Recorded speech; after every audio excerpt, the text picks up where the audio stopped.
কিয়ামতের আগে যে মালহামার যুদ্ধ হবে, তখন রাসূল সাল্লাল্লাহু আলাইহি ওয়াসাল্লাম বলেছেন মালহামার যুদ্ধের সময় মুসলমানদের ফুস্তাদ বা তাবু হবে, শিবির হবে এই ফিলিস্তিনের দামেস্কের পাশে আল গৌতা নামে এক জায়গা আছে, ওই গৌতাতে।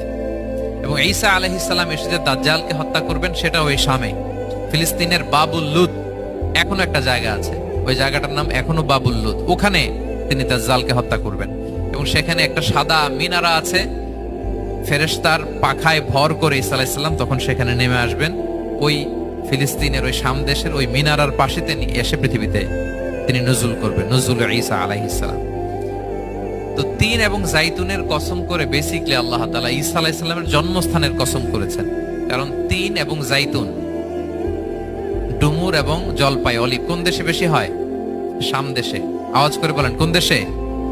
বর্তমান ফিলিস্তিন এবং সিরিয়া, এবং ওই ভূখণ্ডে আল্লাহ নবী ঈসা আলাইহিস সালামের জন্মস্থান।